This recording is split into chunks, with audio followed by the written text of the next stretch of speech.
김건희 여사가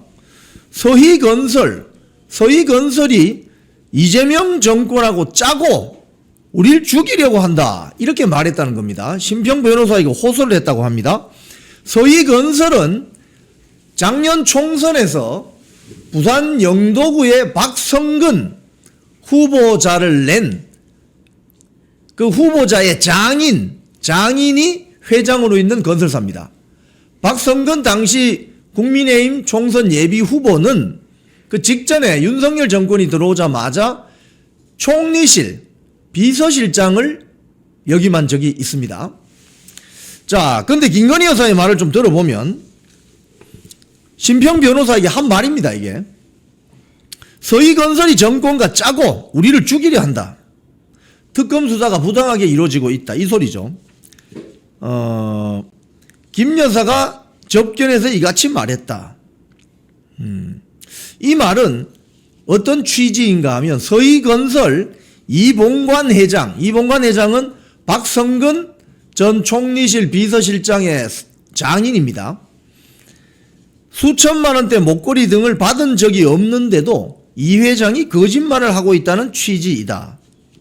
이봉관 회장은 김건희 특검팀에게 김 여사에게 맞사위인 박성근 인사청탁을 위해서 6천만 원대의 반클리프 목걸이 등 귀금속을 건넸다는 자수서를 제출한 바 있습니다. 김건희 여사는 또 김건희 여사 사진 한번 좀 보여주세요. 심평 변호사에게 선생님 제가 죽어버려야 남편에게 살 길이 열리지 않겠나요? 뭐 이런 이야기를 했다고 해요. 또 다른 언론 보도를 보면 남편에게 끝까지 버텨달라고 전해달라. 끝까지 버텨달라고 전해달라.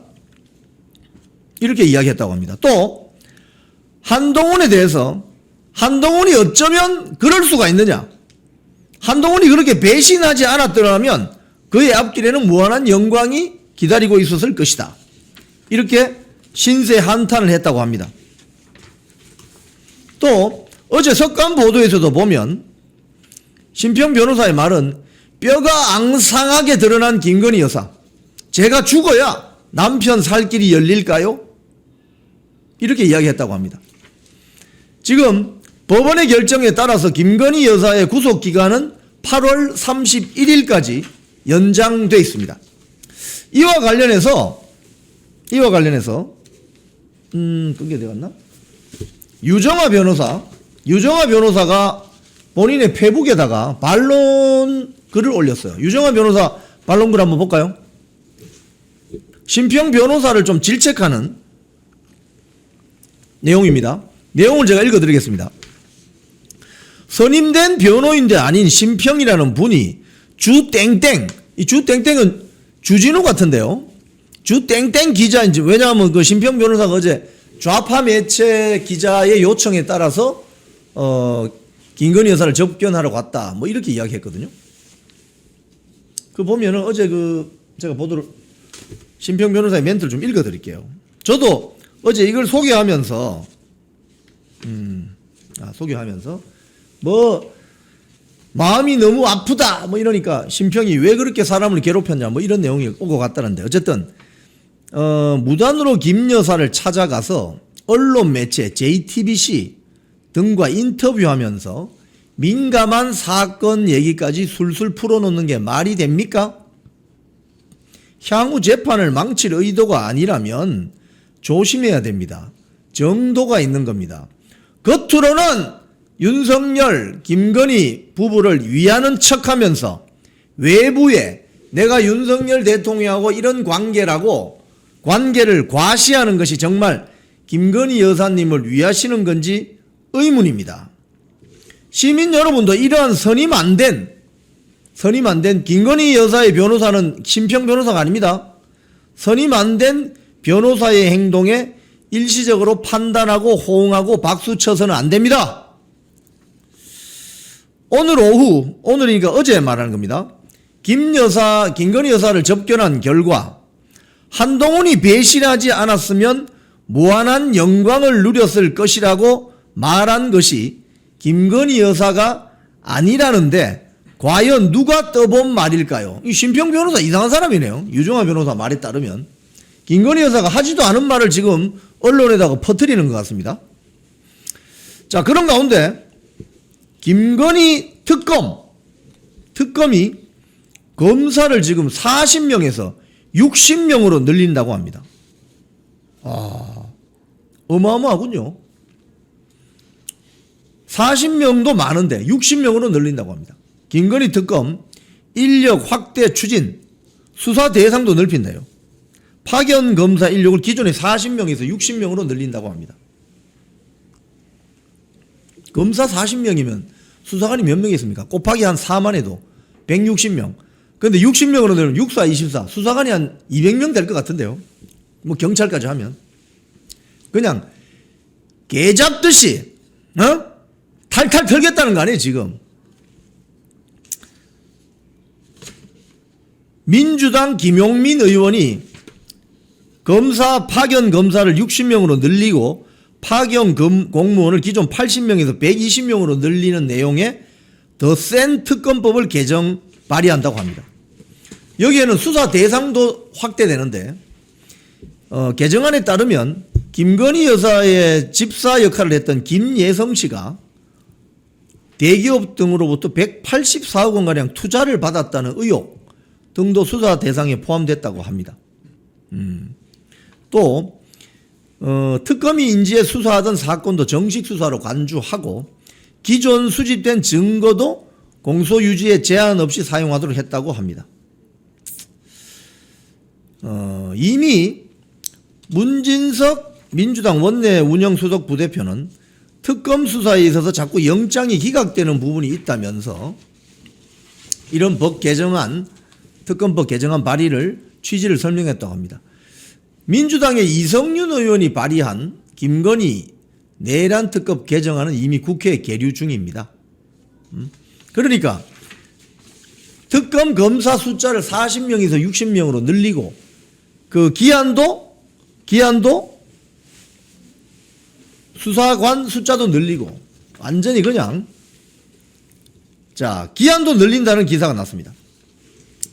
최대 3개월 남았는데 3대 특검을 연장한다는 논의가 벌써 나온다고 합니다.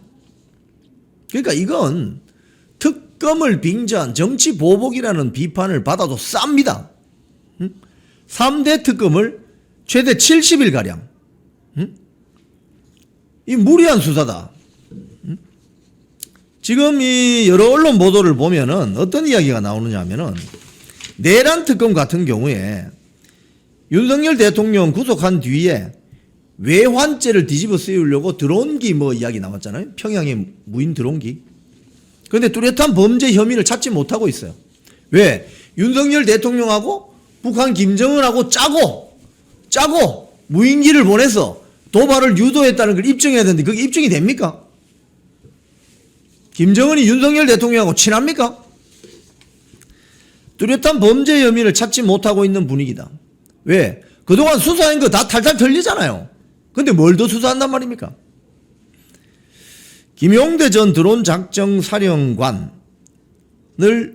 구속영장 청구할 때는 이적죄가 아니라 허위공문서 작성 혐의를 적용했어요. 그것조차도 기각됐습니다. 무슨 소리냐? 맹탕 수사하고 있다는 거죠. 맹탕 수사. 또 참고인을 압수하기도 했습니다. 여의도 순복음교회 이영훈 목사, 극동방송 김장환 목사 참고인인데 참고인을 압수수색한다. 겁주기, 겁박수사입니까? 그리고 여기 한 보도를 보면 사건 관련자들을 미행하거나 가족 등을 대상으로 탐문 활동을 벌여서 법조계에서는 검찰이 이렇게 수사했으면 민간인 사찰이라고 비판받았을 것이다. 이런 이야기까지 나옵니다. 내란 특검은 법상 할 수 있지만 특검을 정해진 기간보다 더 늘리고 질질 끌고 가고 별건 나오면 그것까지 탈탈 털고 이건 뭐예요? 정치 보복성 특검이다. 이렇게 비판해도 쌉니다. 이거는 이런 비판을 받아도 싸다고요. 윤석열 대통령도 입장을 내놓은 것 같아요. 윤석열 대통령이 최근 변호인에게 특검이 본인에게 모욕감을 줘서 안 좋은 선택을 유도하는 것 같다. 이런 이야기가 나옵니다. 특검이 모욕감을 줘서 안 좋은 선택을 유도한다. 지금 무슨 소리냐? 서울구치소에 접견온 변호인단 소속 변호사에게 윤석열 대통령이 사회적으로 지위가 낮은 사람도 이렇게 내몰리면 안 좋은 선택을 한다. 그런데 본인은 특검의 망신 주기 수사에 맞서 끝까지 싸우겠다. 이렇게 이야기했다고 합니다. 특히 윤석열 대통령 측은 윤 대통령에 대한 추가 기소 사건과 관련해서 법원이 내란 특검의 공소장이 장황하다고 지적한 것. 이게 뭐냐? 판사조차도 검사의 공소장이 말이 안 된다 이거예요. 검사의 공소장이 황당하다고. 장황하다. 뭐 소설 씁니까 공소장으로? 판사조차 황당하다고 한다. 즉 윤석열 대통령과 김건희 여사에 대한 망신주기 특검, 압박 주는 특검. 이래서 지금 두 분이 말하는 게 보니까 극단적 상황으로 몰아간다. 이게 뭐예요? 정치 보복이죠. 정치 보복성 특검이라는 지적을 받아도 전혀 어색하지 않다. 전혀 어색하지 않다.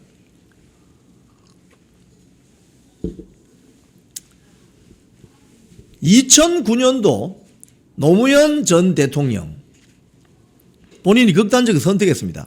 당시 대검 중수부에서 탈탈탈 털었죠. 그런 상황이 오지 않아야 되지 않겠습니까? 저는 굉장히 우려합니다. 권력을 너무 함부로 쓰면 곤란한 상황이 올 수도 있습니다. 또 검찰 선배들이 이야기하는 수사 10결 중에 1번이 뭡니까? 검찰이 수사하는 과정을 칼이라고 봤을 때 칼을 찌르되, 칼을 찌를 수밖에 없죠. 수사를 하다 보면. 비유를 하자면 칼을 찌르되 비틀지 말아라. 이게 수사 10결의 1번입니다. 그런데 지금 3대 특검이 칼을 찌르는 것도 모자라서 마구 비틀고 있는 거 아닙니까? 정치 보복성 특검이라는 비난을 받아도 쌉니다. 윤석열 대통령과 김건희 여사가 잘 버텨서 이 재판 과정을 잘 견뎌내시기를 바랍니다. 그리고 진실이 가려지길 바랍니다. 우리 교수님 그동안 어떻게 지내셨습니까? 저 작년 한 12월 전까지 예. 한바 하다가 한바짓 하다가 탄핵 가결 때 이제 비로소 정신을 차려서 예. 이제 그때부터 이제 좀 열심히 하는데 예. 아직도 저한테 서민 한바 아니냐, 뭐 한바 탈출 언제 하냐, 뭐 이런 비난을 많이 받는데 뭐 제가 당연히 그건 감수해야 될 몫이죠. 네. 뭐 근데 처음에 그 한동훈을 네. 지지한 이유는 뭐예요? 처음에는? 처음에 이제 윤 대통령하고 같이 정치적 동지가 이제 계속 될 거고, 저는 제일 이상적인 시나리오가 윤석열 대통령 다음에 이제 한동훈 이분이 이제 바로 이어받아서 이제 우리 검찰 정권을 완성하는 뭐 이런 생각을 했었거든요. 예. 그래서 뭐 대통령 하면은 뭐 잘할 거라고 생각을 했고, 그리고 그때만 해도 배신의 프레임을 제가 배신자인지 몰랐어 그때. 그래서 제가 뭣도 모르고 했는데 참 여러분 부역한 거에 대해서 죄송합니다 여러분. 네. 몇 번을 사과해도 지나치죠. 오늘 서민 교수님이 이 방송 나오셔서 네. 이제 서민 교수님은 한동훈 빠가 아니다. 네. 이거 선언하신 거죠? 아니 그럼요. 제가 한가 하다가 빨대항에서 잘렸는데 그 정도면 좀 인정해줘야 되지 않습니까? 좋습니다. 근데 이제 사실 그게 너무 배신의 세월이 길어가지고 제가 그래서 사람들이 아직도 이제 뭐 의심하는 분들이 있어요. 네. 그리고 뭐 저의 일거수일투족을 보면서 언젠가 네가 한바라는 거 밝히겠다 이런 분도 있어요. 그래서 어쨌든 죄송하고요. 근데 제가 안 본 사이에 그 이영풍 기자님 너무 대단해졌더라고요. 지금 뭐 실시간 만두 나오시고 아침만 해도 3,000명 넘게 보는 대형 유튜버가 되셨는데, 사실 저는 뭐 이런 말하면 좀 그렇지만 저 잘 될 줄 알았어요. 저는 사실. 우리 서민 교수님께서 사실은 제가 KBS에서 해임이 되고 네. 복직이 안 되니까 조선일보에 아주 장문의 칼럼을 써주셨어요. 왜 우파는 자기 편을 챙기지 않는가? 저는 그 칼럼을 쓰시는지도 몰랐어요. 네. 그래서 그 칼럼이 났다고 누군가가 저에게 알려줘서 읽어보니 정말 눈물이 나올 지경이었는데 제가 교수님한테 전화를 하기 전에 곰곰이 생각해 봤습니다. 아, 이런 칼럼을 조선일보에 칼럼을 기고하시면은 미리 언지를 주실 텐데 왜 언지를 안 주셨을까? 괜히 생산되는 것 같아요. 저는. 그죠? 예. 우리 서민 교수님이 이렇게 순수하신 분입니다, 사실은. 항상 오른손이 하는 일을 왼손이 모르게 하잖아요. 그렇죠. 네. 그래서 제가 그때 참 제가 충격을 받았어요. 왜냐하면은 그 칼럼 이후에 많은 분들이 네. 저의 어떤 KBS 해임 소식을 알게 되었고, 네. 아, 이게 일이 이렇게 되었구나 해서 굉장히 제가 격려를 많이 받았습니다. 정말 이 자리를 빌어서 한 번 더 감사의 말씀을 올립니다. 근데 정말 그거는 모두 분노할 일인 게, 그러니까 KBS 사장 자리를 이제 아주 가까스로 찾아오게 됐는데, 근데 거기에 적합하지 않은 사람을 임명함으로써, 그리고 그 사람이 민노총이랑 뭐 짝짝꿍해서 눈치만 보다가 결국 이 꼴 난 거 아닙니까? 그래서 정말 그거는 사실 윤통이 좀 잘못하신 거예요. 임명할 때 좀 그 사람은 좀 아니었다. 저는 원래 이름에 민자가 들어가면 좀 의심합니다. 조국 딸이 이름이 조민이잖아요. 자, 그러면 오늘 영풍TV 채널에서 확실히 선언해 드리겠습니다. 서민 교수님은 앞으로 네. 한빠가 아닙니다. 한번. 한까입니다. 그렇죠. 저는 이제 앞으로 한씨라고 그러면 일단 의심하고 보려고요. 네. 예. 자, 우리 언론 매체들이 지금 네. 제가 오늘도 언론 이야기를 많이 했거든요. 네. 사실은 이 언론 이야기를 하면은 네. 시청자님들이 네. 다른 뭐 이런 좀 자극적인 썸네일 뽑는 것보다는 조금 덜 보시는 경향이 있어요. 맞아요. 하지만 저는 시도를 합니다. 아니, 왜냐하면 언론이 정말 중요하고, 그러니까 언론은 없던 사건도 만들 수 있고, 그리고 있는 사건도 없애버릴 수 있는 그런 힘을 가지고 있거든요. 그러니까 예를 들면 사실 바이든 날리면 사건, 그 사건 같은 경우는 맞아요. 그게 뭐 이렇게 대단한 사건입니까? 그냥 사적으로 나오다가 한 말을 가지고 확대 재생산해가지고 지금 온 나라가 막 듣기 평가를 했던 그런 거잖아요. 그리고 그 사실 나중에 MBC가 소송해서 졌는데도 불구하고 뭐 사과조차 안 하고 여전히 그거 자긴 잘했다고 우기고 있는데, 사실 그러니까 사람들이 그 대통령에게 사적인 이런 발언, 그리고 아니 그거 민주당한테 했다는 거 뭐 다 이제 뭐 맥락으로 보면 그런데 아직도 바이든한테 뭔가 욕한 것처럼 아는 사람이 많고, 정말 그래서 그러니까 이런 것들을 다 언론이 만든 거잖아요. 그리고 뭐 윤석열 커피 게이트 같은 것도 마찬가지고, 진짜 좌파들이, 그러니까 보수는 그냥 항상 보면 보수는 불리한 게 뭐냐면, 보수는 우리 편 잘못하면 까고 좌파 잘못도 많이 까고 이러는데, 좌파들은 모든 거에서 그냥 이렇게 자기 편 옹호하고, 그리고 보수는 없는 잘못도 뒤집어 씌우는, 그러니까 이러니까 사실 이길 수가 없어요. 지금 오늘 보도를 보면 이런 게 있어요. 예. 조국이 네. 정청래가 이재명과 같은 편으로 간다. 네. 이렇게 발언을 그렇죠, 하거든요. 그렇죠. 네. 절대 차별화하지 않겠다. 네. 뭐 부각하지 않겠다. 이런데 한동훈이는 수평적 당정 관계를 주장했잖아요. 그러니까 말입니다. 진짜 좀 그때 그냥 좀 그 총선 때 예. 그렇게 들이받지 말고 좀 그냥 좀 그냥 좀 잘 해줬으면 우리가 그렇게까지 개박살 잘 지지 않았을 것, 몇십 석은 더 얻었을 것이고, 그랬으면 매번 이제 뭐 이게 뭐 법안 거부하거나 뭐 탄핵 거부할 때도 그냥 그렇게 100명 이하로 떨어질까봐 그냥 마음 졸일 필요가 없잖아요. 뭐 배신자가 10명만 돼도 우리가 끝장나는 상황이니까. 1년 내내 그렇게 마음을 졸이게 만든 그 이유가 사실은 그분한테 있고, 공천도 정말 한심하게 했어요. 우리 잘 싸우는 사람들은 다 제거하고, 그 대신 임명한 사람들 중에서 뭐 제대로 지금 하는 사람 누가 있습니까? 없지 않습니까? 예를 들면 몇 명 예를 들면 뭐 정현호 의원님 같은 경우 사실 지금 뭐 하시는지 모르겠고, 김혜지 의원님 같은 경우도 이분이 왜 연속으로 비례대표 재선을 해야 되는지 그것도 모르게, 뭐 이런 분들 지금 친한계로서 이분들, 김혜지 의원 같은 경우는 지난 1년 동안 한 일이 그냥 이재명 비판 하나도 안 하고 탄핵에 가결을 한 거밖에 없어요. 근데 이런 사람이 국민의힘으로서 비례대표 해야 되나 잘 모르겠더라고요. 아니 근데 사실은 그 한동훈이가 네. 수평적 당정 관계라는 말로 네. 어떤 윤석열 대통령과 자기를 그렇죠. 이렇게 대등한 위치로 만들려고 하는, 그 왜 그렇게 하는 것 같아요? 그게 그게 그래야 이제 자기 당 대표 되면 나중에 이제 맘먹을 수 있는 뭐 그런 거 아닐까? 자기가 뭐 어쨌든 자기 자신을 돋보이게 하기 위한 그런 뭐 그런 게 있어요. 그분이 좀 그런 거 같은데 어쨌든 여당의 역할은 정부의 정책을 뒷받침하고 뭐 홍보도 하고 뭐 여당의 그러니까 대통령 정권이 성공하도록 해야 되는데 계속 발목을 잡았고 그건 이제 뭐 우리는 네가 잘못하면 까겠다. 그러니까 마치 자기 자신의 여당의 역할에 대해서 조금 잘못 이해하고 그리고 자기 자신을 결국에 돋보여서 그러니까 이런 거 있잖아요. 윤 대통령 왕의 목을 쳐야지 내가 이제 뭔가 될 수 있다. 뭐 검찰 정권이 연속으로 되기는 어려울 건데 내가 만약에 윤석열 대통령이 뒤집어 엎는다면은 나를 사람들이 좋아할 수 있다. 뭐 이런 생각이 아닐까. 근데 좌파들은 보면은 네. 그런 소리 안 하잖아요. 좌파들은 안 그러죠. 좌파들은 왜 그런 소리 안 하죠? 좌파들은 걔네들은 그 이재명 대통령한테 이렇게 반항하는 사람이 한마디라도 안 좋은 말 하면은 다구리를 치잖아요. 그래서 그 사람의 정치 생명이 끝난단 말이죠. 네. 그래서 걔네들은 독재 체제에 맞는 뭐 일체화 이거를 아주 가장 잘 실천하고 있습니다. 사실 이게 좋은 거라고 할 수는 없는데 네. 좋은 거 사실 어떻게 보면 뭐 정치에서 뭐 비판 같은 거 조금 잘못한 거 있을 수도 있는데 네. 이 좌파가 이렇기 때문에 좌파가 망가지는 거예요, 사실은. 망가지는 이유인데 우리는 너무 지나쳐요, 그게. 우리는 대통령이 좀 잘하는 건 좀 지지해주고 좀 뒷받침도 해야 그렇죠. 되는데 네.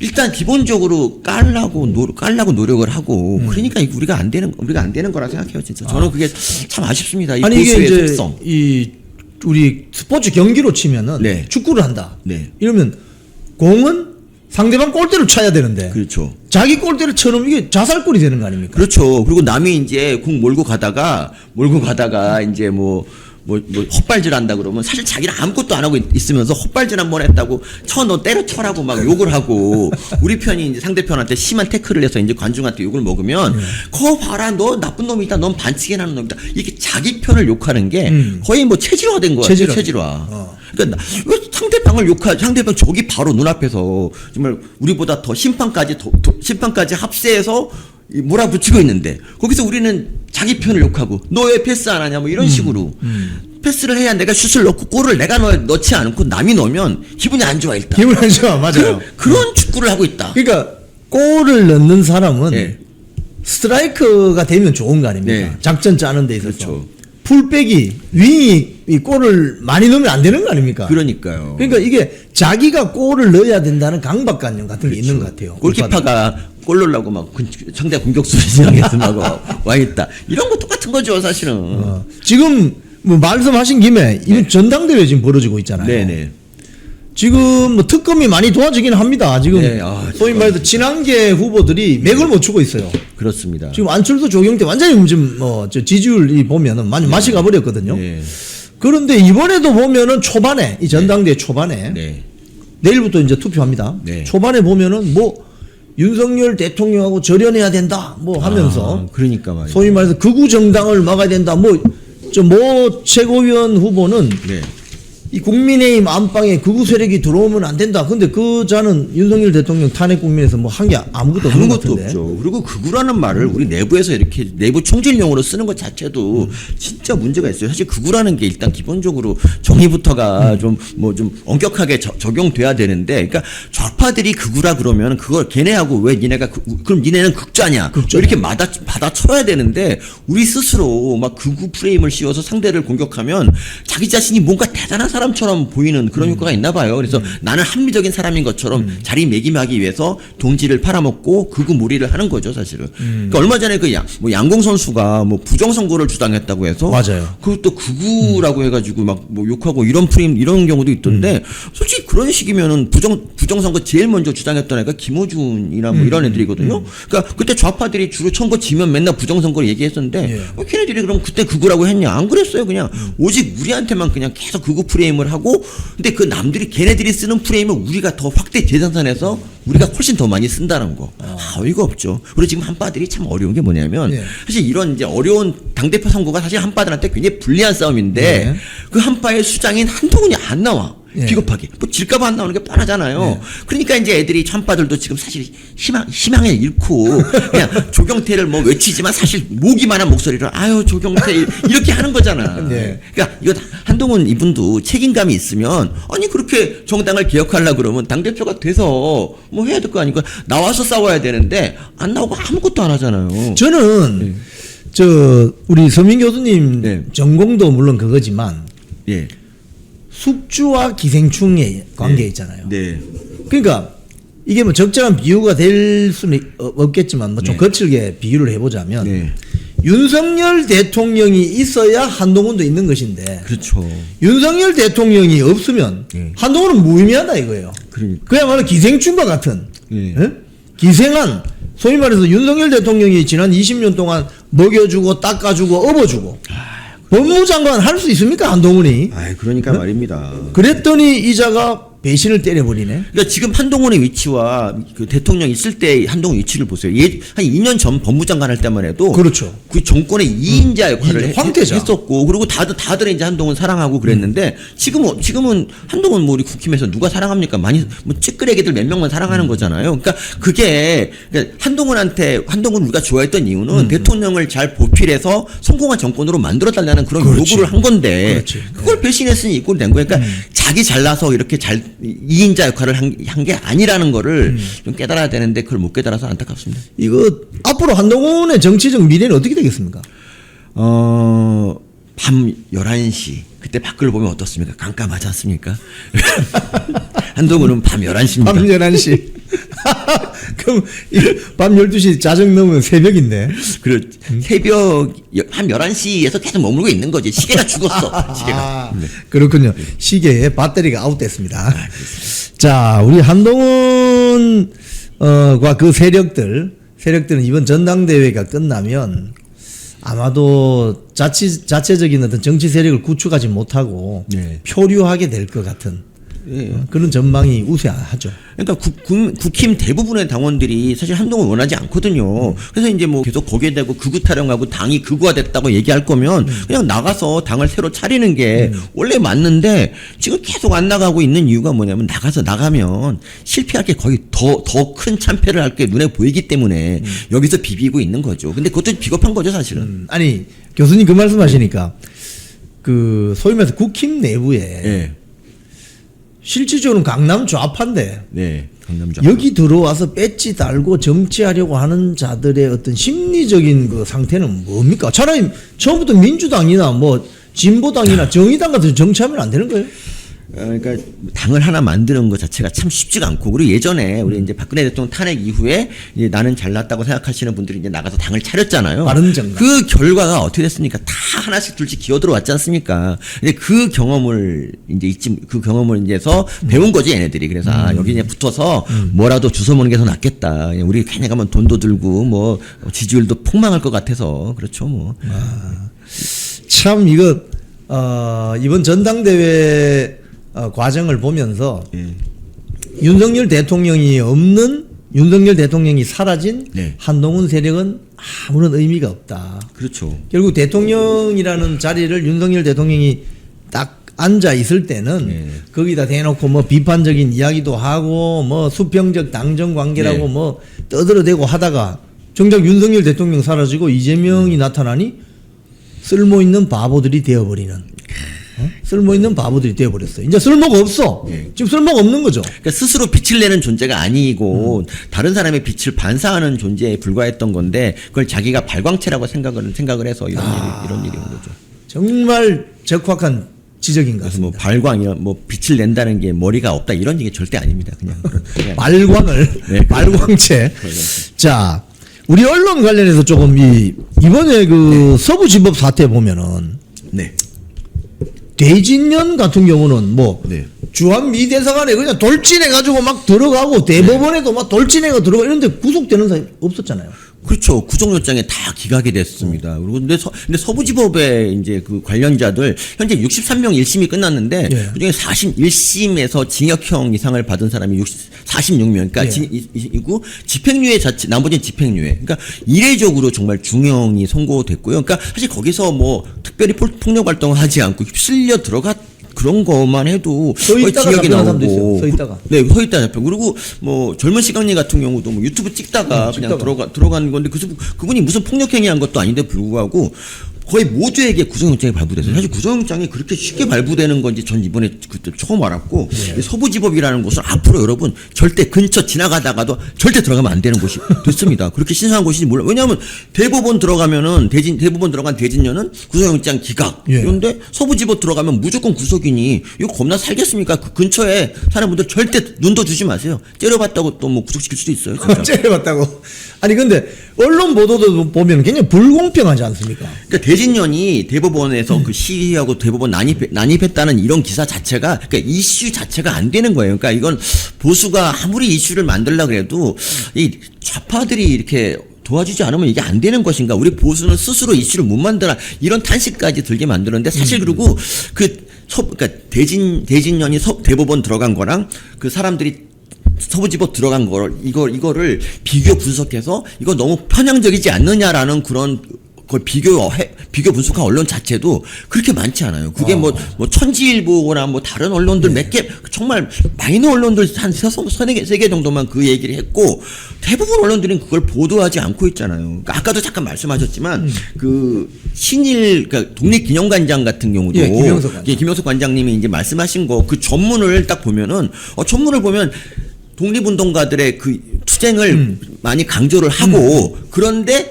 세계사적으로 세계사적으로 보면 이렇고 이 얘기는 함석헌이 쓴 책에도 있다. 근데 이렇게 의견이 다를 수가 있는데 이걸 빌미로 우리가 어떤 독립운동가 무시해도 안 되고 그렇다고 해서 우리를 갖다 친일로 몰거나 이렇게 정치에 이용하지 말라는 이런 당연한 말씀을 하셨는데 그렇죠. 불구하고 이 보수 언론도조차 그냥 친일 그 일부만, 그러니까 독립은 연합군의 선물이라는 요것만 언론에서 보도하고 이 전문 같은 거, 그러니까 어떤 점이 이게 비판하면 안 되는 것인지에 대해서 얘기를 안 했어요. 그러니까 댓글이 이렇게 달릴 수밖에 없어요. 그냥 그러면 아니 연합군 선물이 맞지 않느냐라고 이제 사람들이 댓글을 달 수밖에. 우리 보수 쪽 사람들도 연합군 선물이 맞다라는 얘기밖에 달 수 없는데 사실은 그게 인용한 것이지 그분 얘기가 아니라는 거를 우리 보수 언론들이 좀 조명을 해줬으면 참 좋았을 뻔했어요. 그러니까 우리 보수 언론들이 참 신기한 게 왜 이런 진실 같은 거, 그러니까 지난 4월달에 그 대파 보도 있지 않습니까?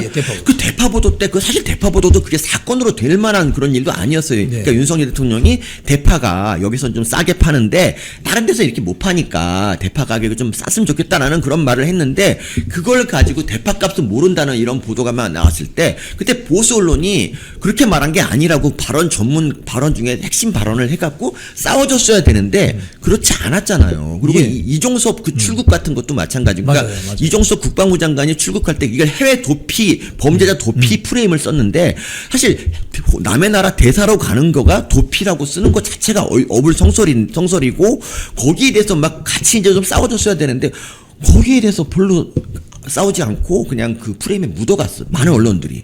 그래서 그것 때문에 결국 이제 우리 총선에서 개박살난 이유 중에 총선에 진 이유 중에 하나가 그것도 있다는 거니까 우리 보수 언론이 좌파 언론들이 가짜뉴스 퍼뜨리면 그런 거에 대해서 좀 보도하고 형평성 안 맞는다고 좀 많이 시비를 걸어줘야 우리가 그걸 보고 이해를 하고 이제 싸우고 그러는데 그런 게 없이 그냥 거기에 묻어가 버리는 그런 행태가 좀 문제가 되는 거죠. 지금 사실 좌파 언론 그러니까 이번에 김영석 관장 그 이야기도 한겨레에서 앞부분만 쏙 빼서 그렇죠. 악마의 편집을 한 거거든요.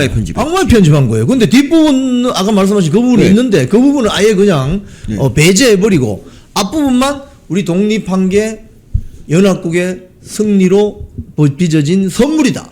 이러니까 우리는 아무것도 안 한 것처럼. 그러니까. 저 친일이구나 이런 식으로 그죠? 그러니까 말입니다. 그러니까 그런 것도 참 우리 언론들이 좀 반성을 좀 해야 되는 부분인데 그런 언론이 그런 역할을 못 하니까 이제 보수 유튜버들이 할 수 없이 그런 역할을 해야 되잖아요. 그래서 이제 이재명 같은 경우 그 보수 언론 지금 손보겠다고 지금 막 하고 있잖아요. 그래서 그러니까 제 차례까지는 아직 안 왔는데 이제 위에서부터 쭉 내려오다 보면 유영부 기자님도 이제 위에 있단 말이에요. 그러니까 좀 위험한 그런 거. 오늘 저희들 그 메인 썸네일 중에 앞으로 유튜버도 유튜브 방송도 징벌적 손배법 대상이 될 수 있지 않나 이런 이야기를 했어요. 좀 어처구니 없는 이야기인데 지금 사실 기존에 있는 신문 방송에 대해서 징벌적 손배 때린다는 것도 지금 그 가중처벌이 될 수 있기 때문에 비례성의 원칙 이런 게 어긋나고 그렇죠. 또는 뭐 취재원을 밝혀야 되고 뭐 기사를 바로 내리고 뭐 이런 조치가 가면 이거 완전 언론 탄압이거든요. 그렇죠. 사실 유튜버들은요, 그러니까 언론사에 비해서 훨씬 더 영세한 집단이에요. 아무리 잘 되는 유튜버라 하더라도 뭐 200만, 300만 되는 유튜버라도 언론사보다 좀 딸리거든요. 그래서 그렇죠. 그쪽에 뭐 한 뭐 200만 원, 300만 원, 500만 원 이 소송만 들어와도 상당히 힘들어하고 그때도 말을 조심하게 되거든요. 근데 여기에 대해서 이렇게 막 보복적으로 뭐 한다는 거에 대해서 아까 이제 이 기자님께서 뭐라 그러셨냐면 왜 그때 문재인 때 이런 법이 만들어졌을 때는 같이 싸우던 좌파 언론단체가 왜 아무 말도 안 하고 있느냐, 뭐 쫄았냐 이렇게 이제 말을 하셨는데 저는 그 쫄았다기보다도 저는 이제 사법부가 장악이 돼서 얘네들이 지금 이제 그렇게 된 것 같아요. 왜냐하면 저는 그러니까 이 뉴스가 가짜 뉴스인지 아닌지 판단을 아무래도 사법부나 뭐 그런 기관이 할 거잖아요. 근데 사법부가 지금 내리는 판결을 보면 완전히 이재명 정권에 납작 엎드려서 그냥 뭐 걔네들 원하는 판결을 해주고 사실 저는 송초로 그거 무죄 나온 것만 해도 진짜 너무 화가 나서 잠도 안 올 지경인데 근데 그러니까 사법부가 장악돼서 지금 삼권이 모두 통합된 이 정부에서 이제 좌파 언론과 좌파 단체들은 이제 살 길이 완전히 니나노 난 거죠 진짜. 살판 났네요. 네. 그래서 저는 얘네들이 굳이 우리가 뭐 이걸 반대할 필요가 없다라고 생각하는 게 아닌가 싶어요 저는. 그렇게 되면은 언론이 아니라 네. 매체가 되는 거죠. 매체가 그렇죠. 매체. 권력을 감시, 비판, 견제하는 기능을 저널리즘이라고 한다면 그 저널리즘 기능을 갖고 있는 게 언론사인데 네. 북한의 저 조선중앙통신처럼 위대하신 수령 뭐 이렇게 되는 거 아닙니까? 그렇죠. 맞아요. 그러니까 근데 여기서 있잖아요. 뭐 그 네이버 제휴 같은 거 있잖아요. 예. 그러니까 정부에서 그렇게 뭐 아주 이렇게 뭐 소송하고 이러는 게 어렵다면 전 네이버 제휴 같은 거를 이렇게 윤석열 정부에서 네이버 제휴 이거를 이용했으면 어땠을까 싶어요. 예를 들어서 JTBC 같은 경우는 대놓고 대선 때 뭐 봉지욱 기자 같은 애들이 윤석열 커피 게이트 같은 걸 맞습니다. 그 엄연히 조소에 있는데도 불구하고 그걸 왜곡해 갖고 보도를 했고 MBC 같은 경우도 마찬가지잖아요. 근데 MBC 같은 경우도 마찬가지인데 이런 언론사에 대해서는 뭐 한정적으로라도 네이버 제휴를 끊어서 그래서 이제 사람들이 좀 못 보게 만들어야 되는데 이 보수 언론은 진짜 별것도 아닌 거 가지고 막 네이버 제휴가 끊어지고 막 그러는데 얘네들은 아직까지 심지어 뉴스타파 같은 걔네들이 언론인가 모르겠는데 그러니까 이런 원래 언론사는 팩트를 보도하고 거기에 대해서 그냥 논평하는 거는 좀 재량권이 있지만 팩트 자체를 뒤틀어버리는 놈들이 좌파 언론이라고 나와가지고 민중의 소리를 우리가 네이버에서 봐야 됩니까? 그래. 정말 JTBC 같은 경우도 좌파 언론의 끝판왕이고 얼마 전에 그 무슨 미국의 고위층하고 그 가짜뉴스 플라이트 사건 아시죠? 플라이트 그 사람이 한 말을 왜곡해갖고 막 보도하고 막 그러는 언론사가 이렇게 그 네이버 제휴가 안 끊어지고 승승장구한다 그러면 이 그레이샴이라는 사람이 한 것처럼 이 악화가 양화를 구축하잖아요. 그러니까 정말 공정하게 그냥 뭐 우리 편 잘못도 까는 언론이 앞으로 살아남기 힘들어요. 그러니까 이렇게 무조건적으로 좌파를 지지하는 언론이 잘 되고 이러면 뭐 이런 언론들은 쇠퇴하고 그래서 우리나라 언론이 완전 망가지는 거거든요. 근데 하여튼 그래서 좀 우리나라가 앞으로 정말 언론만 제 기능을 한다면 좀 나라가 괜찮을 수 있는데 언론은 이미 이제 좌파한테 많이 넘어갔고 우리나라가 참 위기 징후가 정말 한 10가지쯤 되는데 그 중에 하나가 언론 그리고 또 하나 사법부 뭐 기업 망하고 뭐 이런 조건들이 다 나타나서 지금 이제 제가 베네수엘라에 베네수엘라 좀 많이 알거든요. 제가. 예, 그러세요? 베네수엘라 수도가 카라카스인가? 카라카스. 맞나요? 뭐 어쨌든 베네수엘라 때 느꼈던 그걸 딱 느낀다니까 지금 딱 2000년대 초반에 베네수엘라 꼬꾸라지는 그 느낌을 제가 지금 받고 있어요. 정말. 제가 교수님하고 저도 아주 비슷한 생각을 하고 있습니다. 왜냐하면 교수님과 저가 이제 이렇게 학창 시절 보낸 시기가 이렇게 크게 차이 나지는 않을 건데 소위 말해서 권위주의 정권 시절에 대학생이 한 명 고문받다가 죽었을 때. 예, 그렇죠. 그 중앙일보, 동아일보가 특종을 했거든요. 그렇죠. 그 사건 기자들이 어느 방에 들어갔더니, 어느 검사방에 들어갔더니 그 검사가 요즘 경찰 너무 잘 나가? 이 한마디에, 이거 무슨 일이 났구나.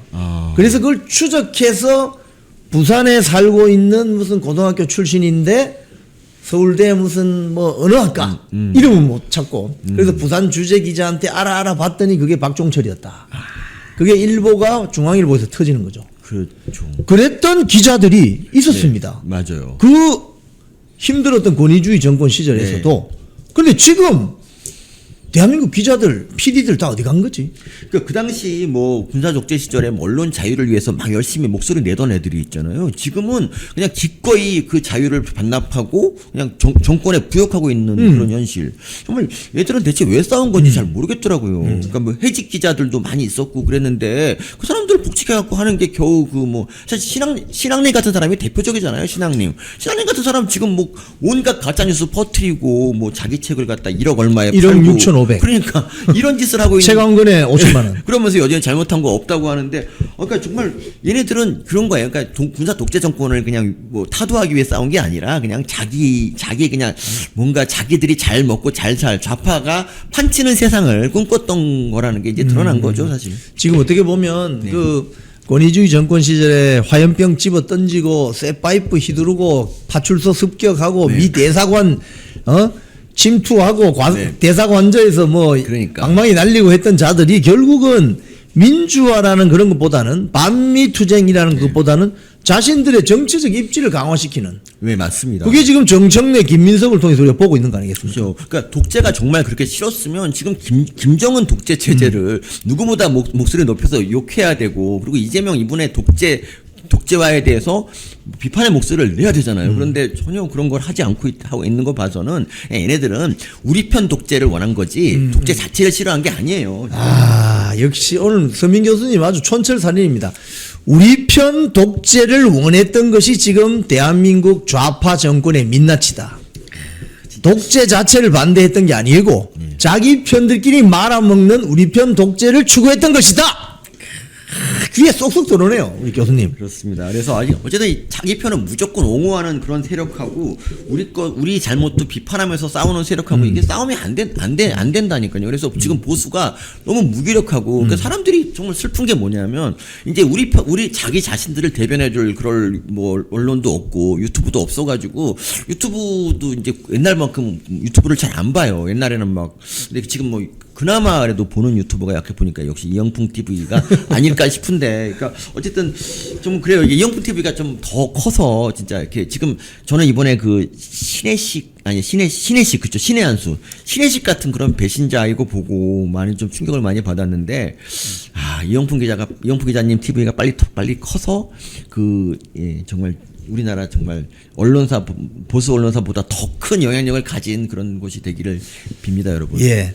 이거 이야기 좀 해보죠. 특정 기업, 즉 포스코 ENC. 예. 이걸 대통령이 직접 막 압박을 해요. 뭐, 고용노동부. 그럼 이렇게 되면 포스코 ENC는 회사 망하겠잖아요. 왜 이렇게 할까요? 그러니까 10대 기업, 사실 10대 건설사, 10대 뭐 큰 건설사들, 우리나라 원래 건설이라는 곳이 원래 이제 재해가 좀 많은 그런 기업, 그렇죠, 그런 그렇죠. 많은 업종이에요, 사실은. 그러니까 안전사고 같은 게 많이 일어날 수밖에 없는데, 그런 기업 중에 이제 하나 꼭 찍어서, 사실 그 건설 더 많이 하는 현대건설은 사망자가 훨씬 더 많은데 불구하고 포스코만 꼭 찍어가지고. 왜 그랬을까요, 이게? 제가 이거에서 뭐 생각을 해봤는데, 여기 포스코가 광주시랑 뭐 소송하고 있지 않나? 그러니까 좀 큰 소송을 하고 있어서 좀 광주시에서는 그냥 포스코를 겁나 욕하고 막 그러더라고요. 뭐 그런 것도 하나 있을 것 같고, 그리고 포스코는 역시 그 이명박 대통령의 고향이고 그래서 그 예전부터 우리 보수의 상징적인 그런 기업이 포스코였기 때문에 이걸 손보는 게 아닌가. 그리고 현대건설 같은 데를 이제 뭐라 그러면 이거는 사람들이 좀 현대건설 뭐 현대아파트 사는 사람도 많이 있으니까 거기에 대해서 좀 반발하는 사람도 있을 테니까 좀 만만하고 좀 정치적으로도 저쪽이라서 패는 게 아닐까 저는 생각합니다. 지금 그 이재명 정권이 들어와서 갑자기 이거 북한에 대해서 굉장히 저자세 또는 푸들처럼 정말 좀 거칠게 표현한 푸들처럼 그러니까 왜 이런 행태를 보이는 거죠? 뭐 걔네들 원래 성향 자체가 뭐 중국이나 북한에게 그냥 강한 그런 게 아닌가. 그러니까 한미일 연합 체제를 좀 어떻게 흔들어 보는 방법이 북한하고 친하게 지내서 미국을 좀, 그러니까 저 이재명 같은 경우는 제가 아는 분에 의하면 진짜 운동권도 아니고 이렇게 반미주의자도 아닌데, 그렇죠.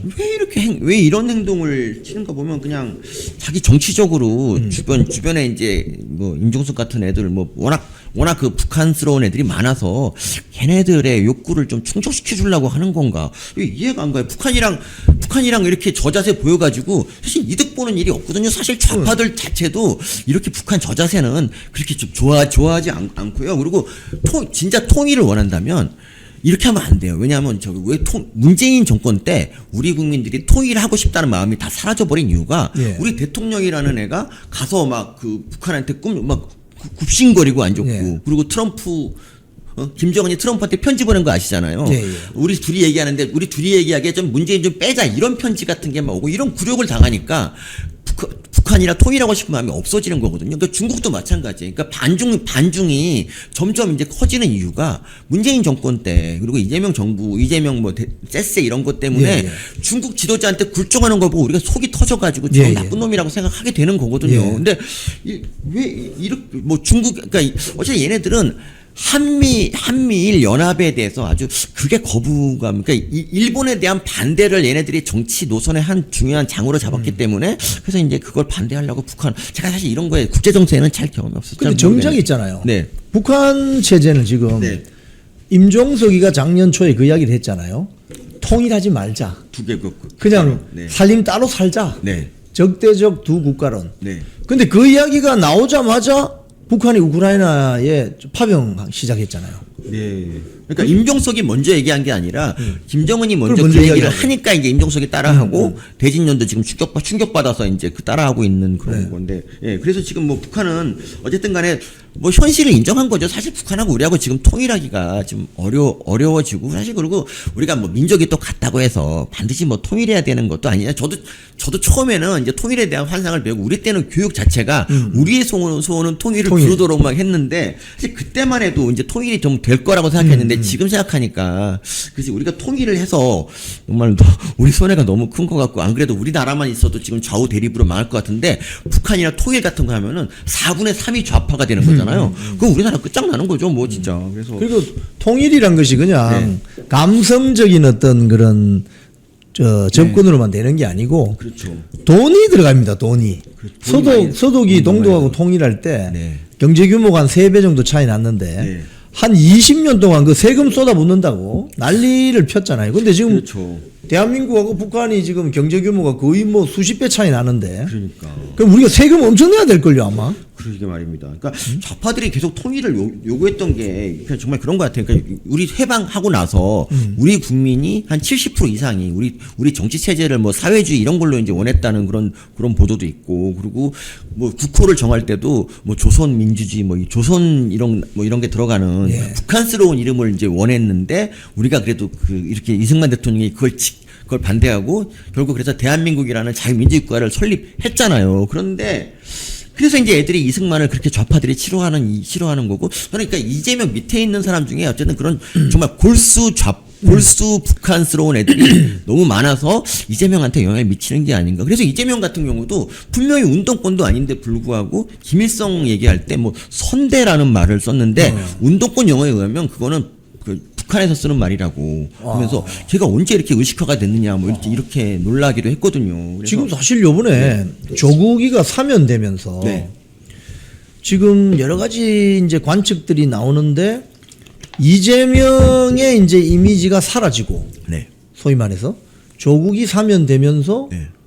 뭔가 새로운 어떤 이재명 시대가 가고 새로운 어떤 각축을 벌이는 네, 네. 좌파 진영의 지도자들이 네. 경쟁을 벌인다. 뭐 이런 이야기가 나오거든요. 예, 그래서 그렇죠.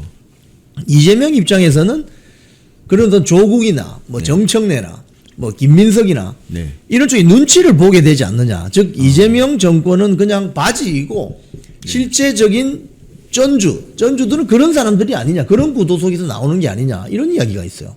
뭐 그것도 충분히 저는 뭐 가능한 이야기라고 생각하는데 아직 정권 초반이라서 지금은 이제 애들이 이렇게 지네끼리 경쟁하고 이러는 거를 이재명 대통령 말은 아직까지 그런 이야기를 하지 않습니다. 예. 이재명 정권이 성공을 바란다 이렇게 네. 이야기하죠. 네. 하지만 수면 밑에서는 활발하게 지금 그러니까 정청래 입장에서는 뭐 조국이 사실 경쟁자일 수밖에 없잖아요. 그렇죠. 그런 오늘 보도 보면 네. 트럼프 대통령이 우편 투표를 폐지하겠다. 네네. 이거 어떻게 보십니까? 그러니까 우편 투표라는 게 딱 우리가 그 느낌으로 보기에도 조금 뭔가 좀 조작이 있을 수도 있다 뭐 이런 생각이 들잖아요. 그러니까 저는 우리나라에서 그러니까 미국은 사실 뭐 나라가 되게 크고 이렇기 예. 때문에 뭐 우편 투표 같은 것도 얼마든지 뭐 저는 할 수 있다고 보는데 이것도 뭐 폐지하는 마당에 우리나라에서 사전 투표 같은 게 왜 필요한가 그게 좀 이해가 안 가요. 사전 투표를 통해서 뭔가 이렇게 편지 봉투가 배달되고 이거에 대해서 실제 그걸로 인해서 부정이 일어나지 않더라도 많은 국민들이 거기에 대해서 의구심 품고 있다 그러면 원래 선거라는 게 투표율도 높이고 뭐 좀 이렇게 공정하다는 인식을 줘야 되게 만드는 게 선거관리위원회라면 그렇죠. 그러면 사전 투표를 이제 하지 말아도 되죠. 왜냐하면 아니 투표날 투표하라고 투표날 휴일로 주는 건데 사전 투표 다 해버리고 그날 놀 거면 뭐하러 휴일을 주냐고요. 지금 거의 절반 정도가 사전 투표를 하고 있고요. 왠지 사전 투표로 그리고 또 이런 게 있잖아요. 또 보수가 사전 투표를 잘 안 하니까 사전 투표 까보면 보수가 일방적으로 지는 게 나오니까 더 이제 이거에서 의구심을 품고 있어서 사전 투표 자체는 좀 우리가 좀 폐지해야 되지 않을까 싶어요. 그 사전 투표 이후에도 뭐 정치적 상황 이슈가 있잖아요. 그런데도 불구하고 뭐 양무석 같은 경우는 사전 투표 이후에 그 했던 그 언행 같은 것도 반영이 전혀 안 돼서 예. 국회의원 됐거든요. 그러니까 사전 투표 정도는 좀 폐지. 그러니까 국민의 불안감을 좀 달래주는 게 선거관리위원회. 걔네들 하는 일도 하나도 없고 뭐 상설 기관이잖아. 선거가 매일 있는 것도 아닌데. 그러니까요. 그럼 뭐 합니까? 이런 거 좀 달래주고. 그러니까 뭐 지네들이 뭐 아주 투명하게 까서 의혹을 해소시켜주지 못할 거면은 아니 우리가 원하는 대로 사전 투표 하지 말지. 아니 사전 투표 없다고 해서 우리나라가 뭐 지금까지 뭐 불편한 게 뭐 얼마나 있었냐고요. 뭐 정 급한 일 있는 사람은 미리 그 부자 투표하면 되는 거고. 사실 이해가 안 가더라고요. 사전 투표에 대해서 이렇게까지 일이 커졌는데 아직도 사전 투표 폐지 안 하고 있다. 그런데 이걸 그러고 부정선거를 주장하면 또 극으로 몰아가고. 아 진짜 어이가 없죠 진짜. 지금 사전투표 같은 경우는 네. 여러 가지 문제가 있는데 가장 큰 문제점 중에 하나가 아까 교수님 말씀하신 것처럼 사전투표하고 났는데 네. 그 내가 홍길동 후보를 찍었는데 네. 그 홍길동 후보가 알고 봤더니 어마어마한 문제가 나타난다. 네. 이러면 그 투표는 무효가 되거나 네. 기권이 되어야 됨에도 그렇죠. 불구하고 네. 결국 그게 반영이 된다는 거죠. 그렇죠. 그러니까 투표하는 시점에서 정확한 표심이 작용하지 못하는 네. 그 기회를 차단한다. 그리고 또 말씀하신 것처럼 투표하라고 하루 공휴를 줬는데 네. 그날은 어디 놀러 가고 사전투표하는 날 가서 다 투표하게 되면 그럼 뭐 하려고 투표하는데 그 공휴일을 주며 네. 그 많은 돈을 들여서 투표를 하느냐. 네. 차라리 사전투표일을 없애고 네. 본투표일을 하루 더 늘려서 이틀 연속 투표하게 한다든지 네. 뭐 이런 문제. 네. 그런 것도. 근데 뭐 우리나라 같이 정말 공무원이 정말 빠릿빠릿하고 그리고 시스템이 잘 되는 나라에서 굳이 뭐 이틀까지 할 필요가 있나 싶고요. 그렇습니다. 뭐 좀. 아니 그 타이완 같은 경우는요. 네. 인구가 우리보다 한 2배 정도 적은데 네. 투표하고 네. 그러니까 투표한 곳에서 네. 바로 개표도 합니다. 네. 그러니까 그 종이 넣었던 투표함을 네. 바로 거기서 뜯어요. 네. 그러니까 그 투표함을 어디로 가져가지도 못하고 네. 거기서 개표하면서 일일이 다 보여주더라고요. 이렇게 그러니까. 종이를 꺼내서. 예. 그러니까 우리나라 같은 경우 이 사전 투표함을 어떻게 이제 바꿔치기 한다는 그런 걱정을 하느라고 예, 예. 우리 시민들이 가서 그 사전 투표함 감시하고 막 그러잖아요. 그러니까요. 그런 수고를. 그리고 막 사전 투표 차량을 따라가고 막 이런 수고까지 하고 있는데 이런 상황에서 계속 사전 투표를 하고 있다. 이게 좀 그렇지 않습니까? 그리고 저는 이 뭐 부정선거 관련해서 전문가가 아닙니다. 네. 전문가가 아닌데 저는 굉장히 궁금한 것 중에 하나가 예. 형상기억용지라는 거 있다는 예, 교수님 예. 형상기억용지가 있을 수 있어요. 저도 거기에 대해서 잘 모르겠어요. 그러니까 이게 네. 이 투표용지를 깨끗한 걸 네. 받았는데 네. 기표했어요. 네. 그리고 누구 찍었는지 감추려고 네. 이렇게 네. 접어요. 또 접어요. 한 두세 번은 접지 않습니까? 그걸 네, 넣었어요. 그렇죠. 근데 개표장 갔더니 네. 물론 이런 것도 있어요. 네. 여기 뭐 이게 표가 나잖아요. 예. 이런 것도 있는데 빳빳한 신권 용지 같은 게 어디서 나타났는데 그거 뭐예요? 라고 하면 형상기억용지입니다. 형상기억 이게 이 종이의 원재료는 펄프잖아요. 펄프 나무. 예. 이 나무가 한번 접혔는데 어떻게 빳빳하게 돌아오죠? 그러니까 우리 국어 사전에 그런 게 있는 말인지도 모르겠고 그러니까 정말 뭔가 이렇게 새로운 용어로 이렇게 뭔가 엎어치려 그러는 느낌이 좀 드는데 어쨌든 그건 뭐 그렇게 그런 거가 진짜 부정선거인지 아니면 부실선거인지 이거에 대해서 우리가 의구심을 품고 있으면 그거에 대해서 의혹을 해소해줄 책임이 선관위 있단 선관위 말이에요. 있죠, 선관위. 아니 그거 하라고 그 권리를 주고 감사도 안 받고 이런 기관이 됐는데 아니 그런 역할도 안 할 거면 대체 걔네 뭐 합니까 진짜 아무것도 안 하고 휴가만 가고. 자, 우리 오늘 교수님하고 이야기하다 보니까 이 시간이 왜 이렇게 빨리 지나갔네요. 아니 원래 30분만 한다 그러지 않았나? 네, 이게 완전히 깜짝 놀랐습니다. 깜짝 놀랐습니다. 저도. 저 교수님 이 조국이가 나와서 뭐 자녀의 입시 비리 이런 거 뭐 사과를 사실상 거부하면서 네. 뭐 2030들에게 내가 몇 번 찾아가 본들 무슨 소용이 있겠느냐 이런 보도가 났는데 2030 우리 시청자들을 네. 위해서 우리 교수님 한 말씀만 해주세요.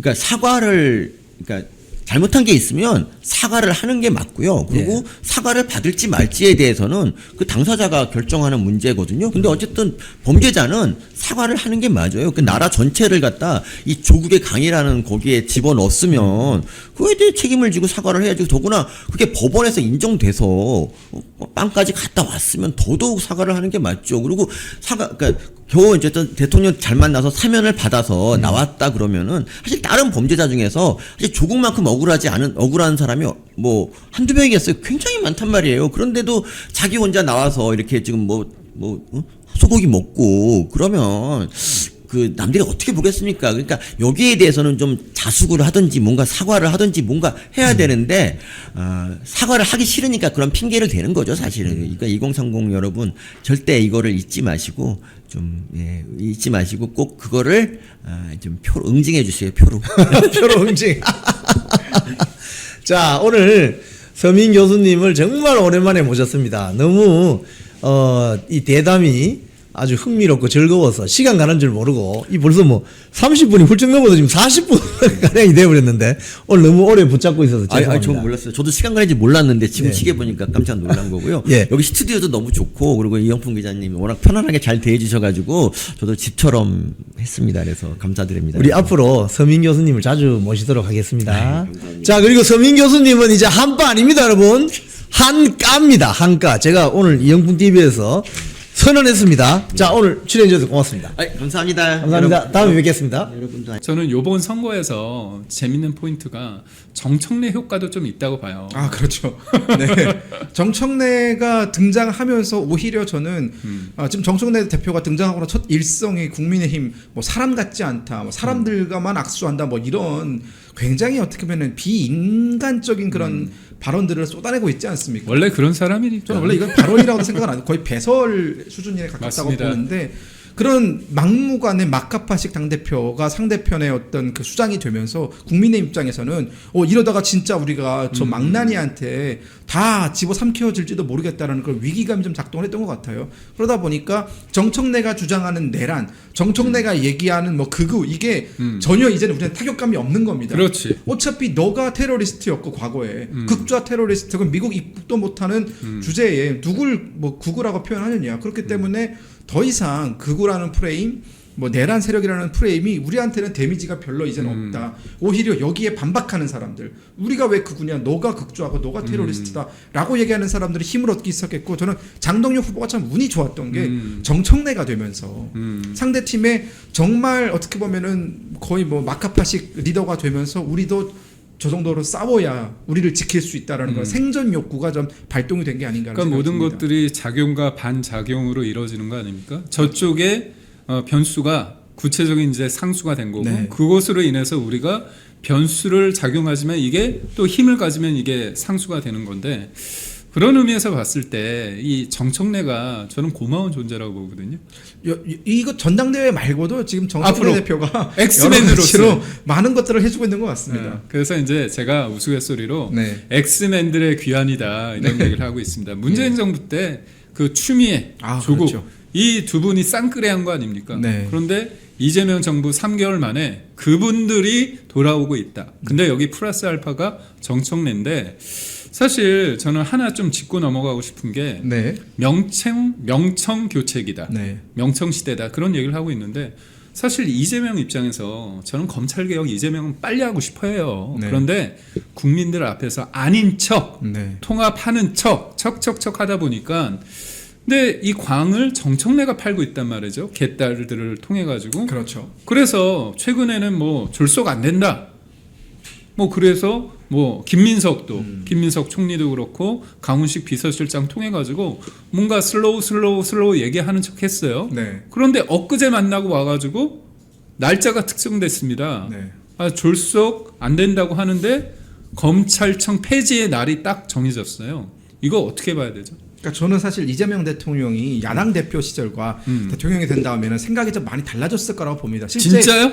저는 실제 달라진 여러 가지 포인트들이 보여요. 그러니까 예컨대 야당 대표 시절에는 그냥 아무거나 지르면 되는 거 아닙니까? 사실은 이게 되든 안 되든 선동으로만 그냥 하면 되는데 대통령이 되고 나니까 가장 드시고 가장 신경을 써야 되는 게 지지율이거든요. 결국 대통령은 지지율이 있어야 막 국정 동력이 발현이 되는 건데 이재명은 지지율이 생명줄이잖아요. 그렇죠. 근데 좀 지지율이 팍팍 떨어지고 있단 말이에요. 여기에 대해서 검찰이라는 것은 결국은 내가 당한 입장에서는 검찰을 어떻게든 개혁해야 된다. 어떻게든 저걸 없애버려야 된다고 얘기를 할 수 있지만 권력을 잡고 나면 또 이만한 칼이 없거든요. 칼 끝이 아니라 칼 자루를 잡았잖아요. 그렇죠. 지금은 칼 자루를 잡았기 때문에 검찰청을 없애는 것은 본인의 임기 중반이 넘어가면서부터 본인한테 더 이상 칼날에 나중에 임기가 끝났을 때 이 칼날이 나를 치지 않도록 그때 가서 마무리 작업을 하면 되는 것이기 때문에 저는 슬로우를 했다고 봐요. 지금은 일단 내가 요 칼을 좀 써야겠다.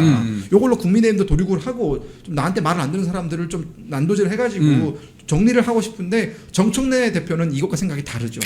정청래 대표는 지금 검찰 개혁을 밀어붙이는 게 개딸과 지금 그 극좌 세력들의 지지를 호응을 최대한대로 끌어낼 수 있다는 걸 알기 때문에 대통령의 생각이 어떤 건지는 뻔히 알면서도 내 정치, 내 장사하는 겁니다. 저는 결국은 정청래 대표가 당선되는 그 시점부터 이재명 대통령의 취임덕은 시작됐다. 우리가 이 얘기를 하지 않았습니까? 네.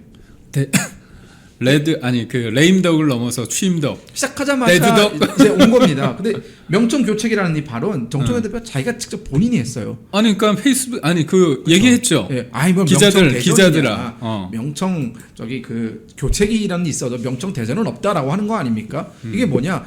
명과 청 사이에는 전쟁 같은 거 없다. 자연스러운 교체만 했을 뿐이다라는 겁니다. 전쟁을 하면은 누군가 지고 이기고가 있는데 교체는 무조건 교체되는 거잖아요. 저는 그렇기 때문에 정청래 대표가 그런데 단지 약간의 어떤 정청래 대표 입장에서 제가 정청래 대표를 참 많이 생각해 주는 사람이에요. 내재적 접근으로 생각을 하면 지나치게 이빨을 빨리 드러내면 또 빨리 죽어요. 그것도 저는 정청래 대표가 속도 조절을 하면서 이재명 들이받기를 좀 했으면 좋겠다. 근데 제가 볼 때 지금 신나하는 것 같아요. 되게 신나하고 있는데 명청 교책이나 그런 워딩을 본인 입으로 하는 거잖아요. 네네. 아니다 하는 건 기다거든요. 네. 그러니까 이게 보면 코끼리를 생각하지 마 하면 코끼리가 계속 머릿속에 딱 있는 거잖아요. 네. 그런 측면에서 저는 정청래라는 사람이 자기 현시의 욕망이 가득하다. 이거는 최동혁이 하는 얘기입니다. 네. 최동석. 네. 최동석이라는 사실상 저는 이재명의 정신적 멘토라고 하는 사람 네. 보는데 정청래는 지금은 이재명의 시간이어야 되는데 정청래 시간이 될 수밖에 없다 해서 반대를 했는데 됐습니다. 네. 그리고 자기 현시의 욕망이 커서 속된 말로 나대기 좋아하는 거잖아요. 근데 네. 요번에 또 어디 갔느냐. 에이펙 때문에 경주 갔어요. 네. PD님 그 사진 한 장 이렇게 띄워주시면 좋을 텐데 저도 사진 보면서 놀랐습니다. 좀 보셨어요? 못 사진? 봤습니다. 사진 좀 보여주세요. 사진 한번 보십시오. 사진 보면 네. 제가 볼 때 지금 간이 배 밖에 나왔어요. 정청래가 거기 보면 신라 보면 금관이 있습니다. 금관. 그 왕관 쓴 사진이요? 네. 네. 네. 그거 네네. 그거 어떻게 생각하세요? 그거를 페이스북에 올렸어요. 페이스북에. 그러니까 저는 정청래 대표는요 정치적인 술수 같은 건 없으신 분이에요. 그래요? 그냥 투명하신 분입니다. 제가 볼 때 네. 여러모로 내재적 접근도 하고 순진하고 해맑고 너무 좋게 생각하죠. 그러니까 지금까지 정청래 대표가 보여준 거는 보면은 네. 저분이야말로 민주당에서 가장 선명한 사람이거든요. 네. 물론 우리 입장에서는 그 선명함이 굉장히 안 좋죠. 극좌에 서 있는 사람 아닙니까? 네. 그런데 지금 왕관을 쓰면서 지금 본인한테 여러 가지 의혹들 그리고 지금 벌써부터 뭐 당정 간에 뭐 갈등이 있다. 이재명 대통령의 말을 잘 안 듣는다. 정청래가 자기 사람 심으려고 한다. 이런 여러 가지 의혹이 있을 때는 예를 들어서 민주당에서 조금 정상적인 사고를 하는 사람이라면은 좀 낮춰야겠다. 내가 지금은 좀 로우키로 가야겠다.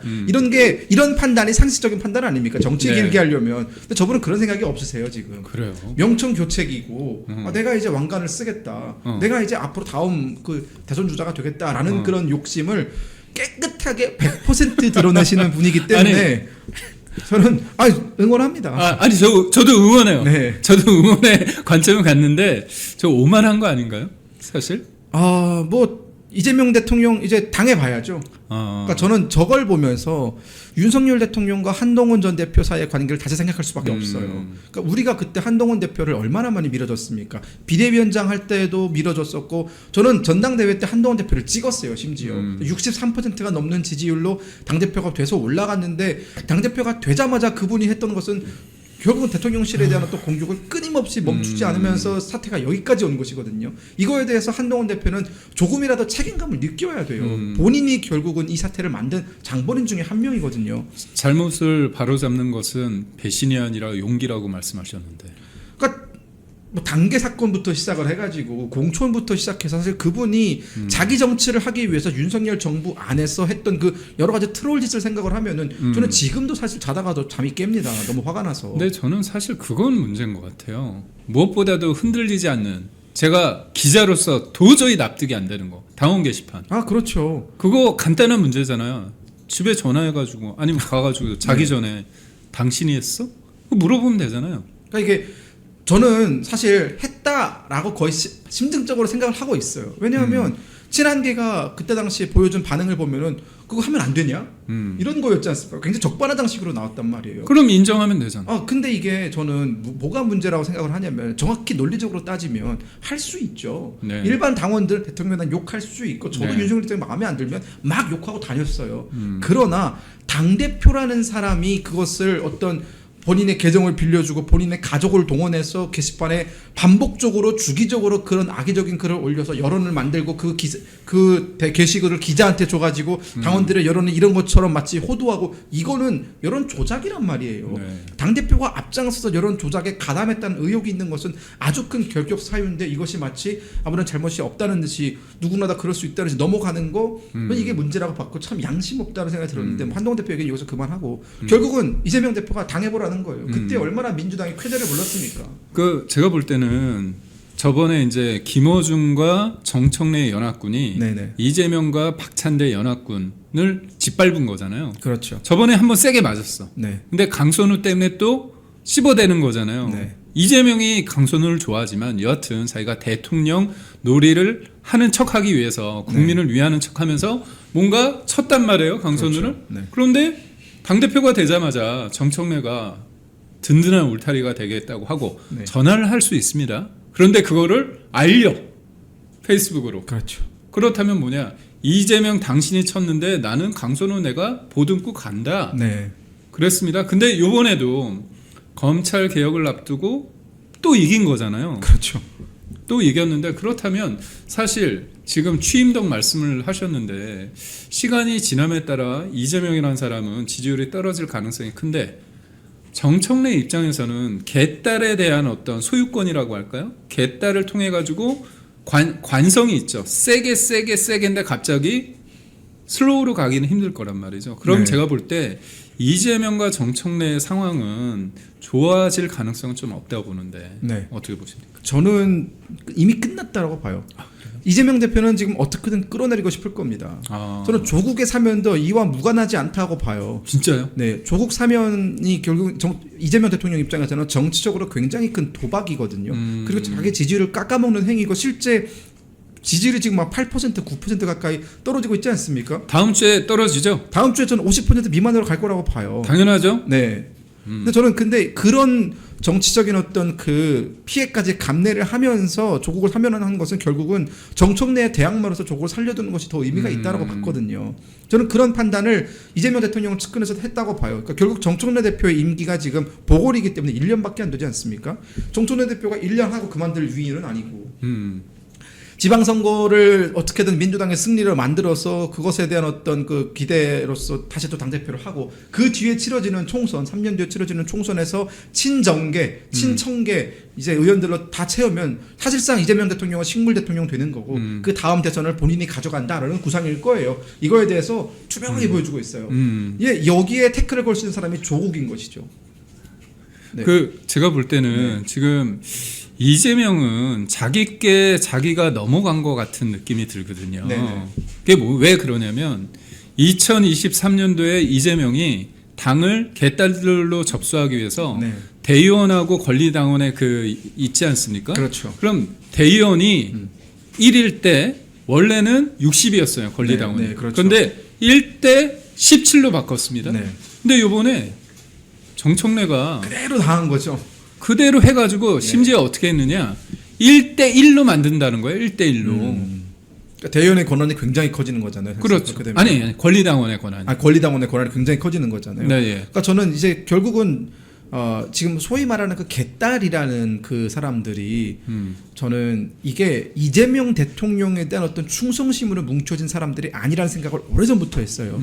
개딸을 뒤에서 움직이고 개딸에 대한 장악력을 발휘하는 사람들은 결국은 찐 운동권 경기 동부연합 쪽 그렇죠. 아닌가요? 이게 군자산의 약속 때 2004년 군자산의 약속 때 모였던 사람들이 저는 여전히 뒤에서 작동을 하고 있다고 보고 이 사람들이 옛날에 뭐 민노당이라든가 이런 것들을 먹어치운 방식이 결국은 당원으로 대거 가입을 해가지고 그렇죠. 통진당. 지도부를 교체하는 그렇죠. 이게 뭐 여러 차례 있지 않았습니까? 저는 그와 또 유사한 방식으로 민주당에 들어와서 교체를 바꿔냈고 친문계 내쫓고 결국은 이재명을 만들고 이재명 다음은 정청래를 밀고 있다는 생각이 들거든요. 저는 그렇기 때문에 이재명 대통령 굉장히 지금 허무한 생각이 좀 들 겁니다.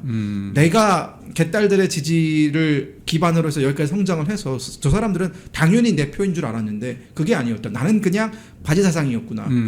나를 이 자리에 앉힌 사람들은 또 다른 바지를 내세워서 또 다른 집권을 이어가려고 하는구나라는 생각을 하지 않을까 그러니까 싶습니다. 사실 보면 지난해 우리가 좀 복기를 하면 11월 달에 네. 이재명이 공직선거법 허위사실 유포죄 관련해서 1심에서 네. 징역 나왔잖아요. 네. 그때 김어준이 그 얘기를 합니다. 포스트 이재명을 해야 된다. 그렇죠. 그러면서 역사의 도구라는 참 궤변을 해요. 제가 볼 때 역사라는 말을 거기에다 쓰는 건 아니거든요. 네. 근데 역사를 굳이 쓴다고 한다면 역사의 도구가 아니라 역사의 흉기죠. 그렇죠. 역사의 흉기가 되는데 여하튼 그건 뭐냐면 우리 보좌관님께서 말씀하신 것처럼 그들은 바지를 원하는 거예요. 어떤 도구로서 흉기로서. 네. 그런데 그 사람들 입장에서는 이재명은 여튼 대통령이 됐는데 본인들이 원하는 쪽으로 이재명이 안 간다. 그렇다면 개딸들이 이른바 보이지 않는 손이 정청래를 통해서 확실한 네. 선명성을 통해 가지고 이재명을 압박하고 그게 미래 권력이라고 말할 수 있을지 없을지는 모르겠지만 여하튼 그런 쪽으로 힘이 쏠리게 될 수밖에 없다. 그렇죠. 그리고 저는 조국이 이재명이랑 같은 편이 되겠습니까? 안 되죠. 아니 왜냐면 이쪽은 뭐냐 더 센 얘기를 해야 돼. 네. 왜냐면 본인의 잘못을 물타기 하려면 네. 검찰을 더 악마화해야 되잖아요. 네. 그렇게 봤을 때 저는 김어준과 정청래 연합군에 네. 조국이 가는 거 아닌가요? 근데 저는 이게 EJ 전략이라고 봤거든요. 사실은 오랑캐는 오랑캐로 물리친다 아닙니까? 네. 이재명 입장에서는 조국도 오랑캐고 정청래도 오랑캐예요. 명나라 입장에서는 청나라도 오랑캐고 다 오랑캐죠. 뭐. 그런데 어쨌든 지금 현재 정청래의 저 위세 그리고 지방선거에서 정청래를 묶어두기 위해서는 대항마가 필요한데 그걸 뭐 국민의힘이 그 대항마 역할을 해줄 수 있는 건 아니고 조국혁신당이 나왔을 때 지금 전 대표 앞으로 당대표가 될지도 모르죠. 그분이 원하는 게 서울시장 아닙니까? 서울시장 아니면 부산시장이에요. 네. 근데 저는 서울시장을 하는 게 이 사람한테는 더 어떻게 보면 조국 입장에서는 서울시장이 더 어떻게 보면 하고 싶은 그림일 수도 있고. 전 꼭 나왔으면 좋겠습니다. 네, 저는 그렇기 때문에 지금 민주당에서는 뭐 김민석이라든가 이런 사람들이 거론이 되지만 이 조국이 가지고 있는 이 진보 진영 내에서의 아우라와 김민석이 가지고 있는 아우라는 조금은 결이 좀 다르다는 생각이 들고 김민석은 옛날에나 황태자였지 사실상 최근에 보면 존재감이 별로 없거든요, 그분이. 사실 이재명이 지난해 전당대회 때 왜 이렇게 표가 안 나오지? 그래가지고 그렇죠. 라방하면서 네. 기억나시죠? 순위권 밖으로 네. 딱 끌어올려서 정봉주를 내친 겁니다. 그렇죠. 정봉주가 1위였다가 5위였던 그 당시 김민석이 올라온 결국은 이재명의 꼬북 역할밖에 못하는 김민석 대 조국 붙었을 때는 어떻게 될지 모르거든요. 네. 저는 그렇기 때문에 이 조국 혁신당이 특히나 전남 지역에서 가지고 있는 여러 가지 어떤 득표율 이런 것이 민주당의 지방선거에 영향을 준다면 정청래 리더십도 흔들릴 수 있고 기자님 잘 아시겠지만 네. 이재명도 그렇고 정청래도 그렇고 둘 다 이게 진골이 아니지 않습니까? 성골이 아니지 그렇죠. 않습니까? 정청래도 성골이 아니고 이재명도 성골이 아닙니다. 그렇기 때문에 이재명은 자신이 위협받고 있는 내가 성골이 아니라는 점을 정청래도 똑같이 위협받기를 원한다라고 저는 그렇게 분석을 합니다. 그러면 네. 우리 보좌관님 진짜 국제적으로도 외교나 북한 문제 워낙 잘 아시니까 네. 가시기 전에 꼭 질문하고 싶은 게 있어요. 보면 이재명이 네. 어제 위안부하고 네. 강제징용 문제 관련해서 전임 정권에 한 거 다 받겠다 이런 얘기를 했습니다. 네, 네. 이 부분에 대해서 화 안 나십니까? 저는 참 그 안면이 두껍다라는 얘기를 하지 않습니까? 우리가 그 얼마나 얼굴 가죽이 두꺼우면 저런 발언을 저렇게 아무렇지 않게 할까? 우리가 위안부 합의를 2015년에 맺었는데 박근혜 정부 때 당시 민주당, 당시 문재인 전 더불어민주당 대표였죠. 그때부터 시작해가지고 줄기차게 10년 동안 이 위안부 합의에 대한 비판을 해왔어요. 뭐 매국적 합의다, 뭐 자기들은 절대 그렇게 안 할 거다라고 하면서 사실상 그 위안부 합의의 내용을 들여다보면은 일본 정부가 공식적으로 사과할 것, 심지어 아베 그렇죠. 총리가 총리 직급에서 처음 위안부 문제에 대해서 공식 사과했어요. 의미를 두려면 의미도 들 수 있는 사과입니다. 사실. 그렇게 했고 그리고 얼마죠? 10억 엔. 10억엔이면 거의 뭐 엄청 100억이죠, 100억. 그 돈을 출자를 하고 우리가 위안부 재단을 만들면 일본 정부 거기 돈을 출자를 하고 여기에 대해서 어떻게 보면은 나름의 성과가 있었던 합의였거든요. 근데 그 합의에 대해서 기회가 있을 때마다 죽창가 부르면서 족부도 시작해서 합의를 원천 무효화시킨다고 얘기했다가 본인들이 정권을 잡으니까 그 이상의 합의가 더 없는 거예요. 그렇죠. 아무리 머리를 써도 폐기한다고 했는데 폐기도 못 그렇죠. 시켰어요. 이거 이상 할 수 없고 그리고 이미 맺어진 합의를 폐기한다는 것은 이게 국제적으로도 큰 문제가 되거든요. 결국 저는 항상 얘기하지만 정권을 잡기 전에 어떤 그 아마추어들이 정권을 잡고 나니까 이제 보이는 겁니다. 이럴 수밖에 없었구나. 우리가 과거에 내세웠던 주장들 이게 전혀 실현 가능성이 없는 것들이었구나를 깨달았을 겁니다. 그렇기 때문에 이렇게 가는 건데 깨달았으면 내가 과거에 그렇게 몰아붙였던 것에 대해서 사과는 해야죠. 사과 한마디 없이 어물쩍 넘어가지 않습니까? 여기에 더해서 지금 이재명 대통령은 사실 이 합의에 대해서 받아들일 생각이 저는 처음에 없었을 거라고 봐요. 근데 지금 일본 갔다가 어디 갑니까? 미국 가죠. 근데 미국 가기 전에 일본 가서 나 그거 합의 받아들일 생각 없는데 트럼프한테 이래버리면 저는 미국 입국도 못할 걸요. 돌아가 이럴 걸요. 합의 그거 먼저 하고 와 이런 식으로 나올 거기 때문에 울며 겨자 먹기를 받아들이고 있다. 그러니까 사실 보면 박근혜 정부 때의 위안부 문제 그리고 윤석열 정부 때의 강제징용 문제를 최선을 지향하면서 어떻게 보면 미래지향적으로 가기 그렇죠. 위해서는 네. 과거 문제에 대해서는 어떻게 보면 접점을 찾는 게 네. 리더의 덕목이죠. 리더의 어떻게 보면 고뇌에 찬 결단인데 근데 문제는 뭐냐면 그때 우리가 왜 일본과 관계를 그렇게 했느냐. 북한의 고도화된 핵 이거를 일본과 방어하기 위해서 우리가 대한민국의 국민들의 생명과 우리 재산을 지키기 위한 불가피한 면이 있었거든요. 그렇죠. 그런데도 불구하고 저는 이 위안부 문제 누굽니까? 윤미향. 네. 그러니까 저는 이 운동을 하는 사람들의 순수함이 있는 분들도 있겠지만 네. 윤미향처럼 할머니 등을 치고 뒤통수를 때리는 인간들은 뭐냐? 해결되면 안 되는 거예요, 이 문제가. 끝까지 가야 본인들한테 돈이 나오는 거 아닙니까? 그렇죠. 그러니까 위안부 할머니들을 앞세워서 지원금이라든가 각종 명목의 어떤 그 후원금이라든가 이런 것들을 받아서 자식들 유학도 보내고 자기들 따르는 다른 시민단체 돈도 주고 이런 돈놀이 하려고 계속적으로 그걸 했던 것이고 이 위안부 합의가 맺어지고 개별 지급이었어요. 위안부 합의 금이 네. 개별 지급되면은 위안부 할머니들 뒤에서 등쳐먹더니 단체들이 그 돈을 못 받아가는 거 아닙니까? 그러니까 여기에 사활이 걸린 거예요. 본인들의 생존이 걸린 겁니다. 그래서 저는 이재명 정부가 위안부 합의에 대해서 이렇게 어물쩍 넘어가는 거 결국 윤미향 사면과도 관련이 있다. 윤미향을 사면해 놓고 위안부 합의 반대한다. 이거 아예 명분이 없잖아요.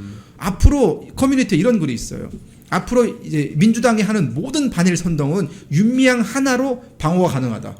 윤미향도 사면한 니네가 반일 할 말이냐 그게. 니네가 가장 매국적이다. 이런 얘기를 하면 민주당 지지자들은 입도 뻥끗 못합니다. 심지어 더불어민주당 뭐 게시판이라든가 그 갤러리라든가 이런 데 보면 윤미향이 금지 단어예요. 이런 거 보면은 본인들이 얼마나 아파하는 게 느껴지지 않습니까? 그러니까 사실 제가 윤석열 정부 때 대통령실에 있어서 강제징용 제3자 변제라는 이 부분에 대해서 제가 잘 알고 있거든요. 윤석열 대통령이 참 대단한 게 가만히 있으면 욕 먹지 않아요. 그렇지만 이거를 일본과의 관계 셔틀랙을 복원하고 네. 북한의 핵 위협으로부터 대한민국을 구하기 위해서 받아들였습니다. 그래서 어떻게 했느냐? 1965년 한일 청구권 협정을 통해서 우리나라가 돈을 받았는데 그렇죠. 갑자기 문재인 정부 때 대법원에서 강제징용 관련해서 배상을 하라고 한 거잖아요. 네. 그래서 일본은 이게 뭐지? 하기 싫은 거야.